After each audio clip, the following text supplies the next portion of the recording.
Welcome to USC Ideas and Actions, the official University of Southern California podcast. Shows are webcast live on Facebook from Studio 1A in the USC Annenberg School for Communication and Journalism. Welcome, everyone. My name is Amanda Vanny, and I am with the Office for Health Promotion Strategy. And today I'm joined by... Hi, good afternoon. My name is Dr. Sarah Van Orman. I am the Chief Health Officer for USC Student Health, and in that role I oversee student health services here on the UPC campus and the HSC campus. And we're really excited to be here today because we want to have an opportunity to talk about the Student Health Center and some of the services provided there and what students can expect when they come to visit student health services. And in particular, what it might be like for a student to visit a doctor for the first time, possibly without a parent or guardian. Great. And I'm really excited to talk about this, Amanda. We see many students who, when they come to us at USC Student Health, these are either at our Ingerman site here at UPC or our Eric Cohen Center at the HSC campus. This is maybe the first time they've been to a medical appointment here in the United States, or the first time they've gone without one of their family members with them. So It can be a little bit of a daunting experience. Yeah, absolutely. And so today, as we go through these questions, I'll be posing the questions with an I statement, as if I was the patient. Okay, all right. But really, we mean, any patient or student in this case. Absolutely. Who would be visiting. So the first question is, if I am, walking in the front doors of one of the student health centers, Engelman or Eric Cohen, what should I do to get ready before I arrive to my appointment? That's a great question. So one of the things that's interesting is about, for many students, their first contact with us actually happens before they come into our building. They do it virtually. And many students, as they first started getting set up and filled out their registration to become students and did their paperwork and selected their residence hall, actually were also asked to go on to what's called My SHR.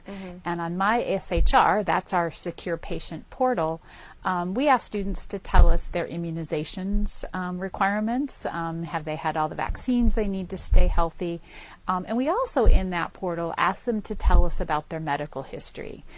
So the first thing I would say to students is it's really important, if you haven't given us that information, to go on to My SHR, fill out those forms, because it really helps us when then you need to seek care to kind of know what are some of your medical issues you've had in the past, what kind of medications are you taking, and then also what immunizations have you had. So that's the first contact that many students have. Okay. Yeah, and that sounds like it's really important to help the physicians and providers at the student health centers kind of get a background sense of where students are coming from and some previous medical history. Yeah. And so what types of visits might students be coming in for, and how will they know whether they should come to the Student Health Center or maybe go to like a specialist or an urgent care center? Yeah, so students come to us for a lot of different kinds of services, and I'll kind of go through some of the common reasons students come in, and kind of with that, tell us a little bit about what services we have available. Okay. Many students come to us for the first time for immunizations, actually. They're arriving here on campus, and they know that they need immunizations to make sure that they're able to stay healthy and they aren't at any risk for any communicable diseases. So that's often students' first contact with us.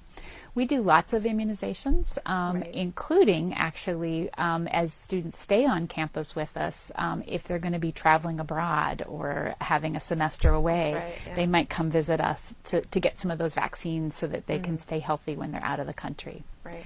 The other major reason students come to see us is they're sick or they're injured. Right. And, we see lots of things from someone, people sprain their ankle, they fall off a longboard, they have the flu, they think they might have strep throat, they've gotten a stomach illness. That's the most common reason that students come to see us. Right. One of the things I'll mention about that is sometimes students actually start first feeling ill in the middle of the night, or maybe it's on the weekend when we're closed. Right.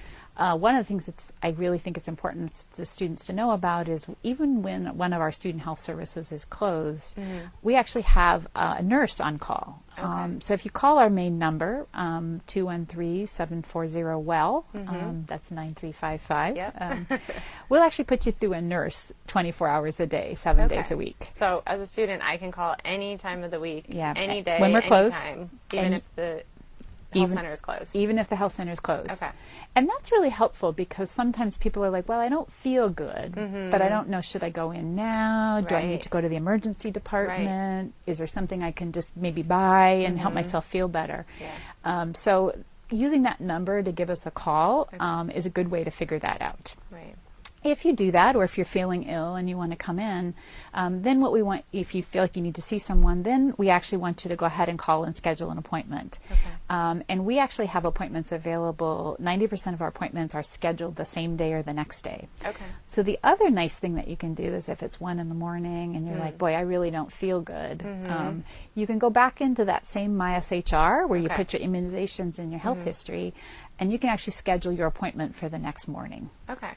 So first thing you want to do if you're not feeling good, schedule an appointment on MySHR or give us a call through that same number and we'll get you set up. And so that's two ways that students can make appointments, right? We can call in or we can go on MySHR and have that at our fingertips, essentially 24 hours a day, 7 days a week, to be able to make in most cases, a same-day appointment if needed. Exactly. And that way your time is reserved for you. You know that your spot is available at 3:20 or 10:40. Okay. So our staff at Student Health includes physicians who are faculty in the Department of Family Medicine, so they're family medicine doctors, and they provide, and then also physician assistants who do the things that you might have in any primary care office, so lots of taking care of people where they're sick and injured. We also do, though, a lot of preventive care, and we think that's really important. So we have our primary care providers, as well as we actually have 2 new board-certified OBGYN physicians who are starting this fall. They see folks for routine services, so things like routine checkups, physical exams, women's health exams, pap smears, testing and screening for sexually transmitted infections. Right. Sometimes it's hard for students to make time for those prevention services, but they're really important for maintaining your long-term health. And we provide all of those at Student Health as well. Okay, and that's at both locations? At both locations. Okay. And you can make those appointments online as well. Okay. So some of the appointments that you just mentioned might be new or feel as though it's kind of like uncharted territory for students if they're coming in for the first time. What can students expect when they come in for a visit with a physician? Yeah, so the first time someone comes in, and I'll talk in general, but I think we want to talk a little about, particularly if you're coming in for, we talk about maybe just a sensitive health exam. Yeah. So maybe it's for a women's health exam where there's going to be an examination of maybe a pap smear or what we call a pelvic exam. Yeah. Sometimes people are coming in with a concern that might involve the rectal area. That's kind of a sensitive area. Or a breast concern. Things like that where, there's a little bit more sensitivity about that. So I want to talk a little bit about to make sure people really feel comfortable. Yeah. So whenever you come in for an exam, first thing you're going to do is you're going to check in. Most people actually check in with one of our iPads. That makes it nice and easy. So check in very quickly. And then you're going to be called back by a medical assistant. Medical assistants work with the providers, and a medical assistant's job is to really get you ready for your exam. They might ask you why you're there.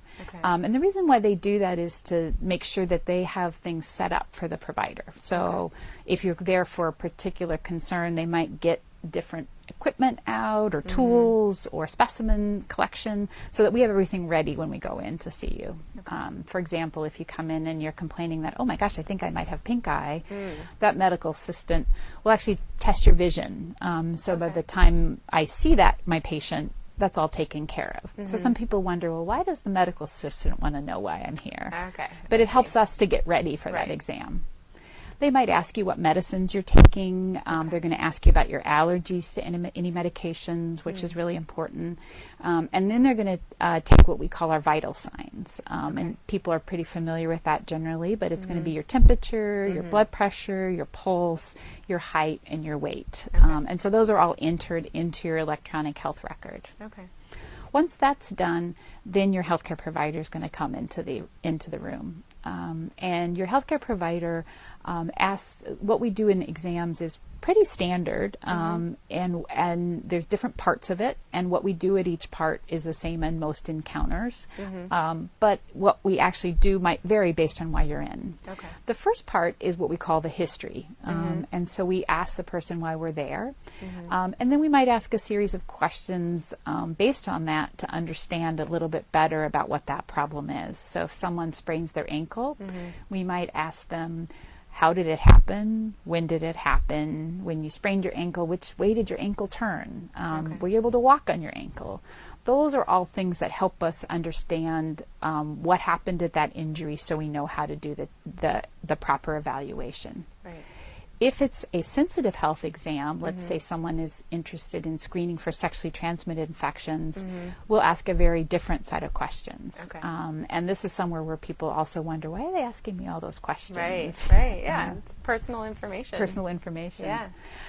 Yeah, so we really, in order to best treat somebody, we really have to know a lot of things about what kinds of things they might be at risk for. So sometimes we'll ask questions about how many partners somebody has had, what the gender identity of their partners are, what parts of their body they might use for sexual activity, what if any of their partners may have had sexually transmitted infections, if they have exchanged sex for money or drugs. Those are all really personal questions, but all those things let us get a really good picture of saying, what infections might this person be at risk for? What parts of their body might they have those infections on? And then that lets us actually know what tests to order. So we ask a lot of questions, but they're all to help us know exactly what we want to test for. Okay. Once we're done with the history, we'll also ask questions about the past medical history. So at any visit, we want to know, does this person have another health condition? We want to know maybe they've had a history of like asthma or a chronic disease that might be affecting their current set of symptoms. Probably less important if you sprained your ankle. Okay. but if you're coming in with a viral infection or an upper respiratory infection, knowing that actually can make a real difference. Right. And then we'll ask a little bit about your family history. We want to know, are there important diseases that you might be at risk for because of your family? Okay. That's the history. Okay. Then we move into checking what we call the physical exam, and the physical exam is really where we check your sort of the part of the body that might be of concern, and that helps us with our decision making. Okay. A physical exam may be pretty limited. So if you sprained your ankle, I'm really just going to focus on that ankle. Okay. If you're coming in for a general physical, I might check everything from head to toe. Okay. So what we do really determine is based on what that person's in for. Got it. When we're doing sensitive exams, it's really important that people feel very comfortable with what we're doing. And we actually produced a booklet this year. It's available online and in all of our exam rooms that really walk people through, if we're going to be doing one of those sensitive exams, what exactly are we doing? How are we checking those different parts of the body? How are we doing it? Why are we doing it? So I encourage people, especially if they've never had, a pelvic exam or a women's health exam or a breast exam, really read through that so that they really understand what we're going to be doing when we're checking that part of the body. Okay. That sounds like a really helpful resource, both for individuals who have had those exams before and ones who are having those exams for the first time, just to have that information and understanding of what to expect. So, okay, another question. Let's say I've gone to my exam and, provided all that information and had time to chat with the doctor, and let's say for some reason I end up leaving the health center and something about my experience was unpleasant or I was dissatisfied. It could be anything from my check-in process through the exam, what are my options in that scenario? Who can I provide that feedback to? That's a really good question, Amanda, and I'm glad you asked it. So there's a lot of different ways to provide that feedback, but regardless of how you do that, the main message we want to send is we want to hear from you. We want to know what your experience was. That's great. So it may range from just simply like, I left the appointment, my doctor told me to do X, Y, and Z, and I forgot what Z was. Like, I don't really know. What did they say to do? Yeah. I forgot. Sometimes there's a lot of information coming at you in an appointment, and exactly. It can be overwhelming, and then you forget when you get home. Yeah, or I had this question and I forgot to ask it. So one thing I would mention to students is through their MySHR again, once you've seen a provider, they can go back in and they can send their provider a message. You'll see their name pop up, and you can say, hey, I saw you this afternoon and you recommended that I do these exercises for my ankle, but I forgot exactly what you wanted me to do, and I lost the paper you gave me. And then our providers check those, and they'll send you an answer within 24 to 48 hours. Okay. So that's the first thing I would say. If it's more about like, I just am not quite sure what's going on, I forgot to answer all my questions, you can contact your provider directly. Okay. If it's more of a concern about maybe I didn't like something, I was concerned about my provider, I want to give some feedback, there's actually several ways to do that. Okay. One is right on our USC Student Health website. We have a form that you could, big button right on our website, you can send us a message about your experience. Okay. I can tell you that those are reviewed immediately by our quality manager, and he'll actually then reply to you or forward it on to one of our managers or leadership to take a look at it. They're also put into what's called the Safety Risk Management System. Okay, what's that?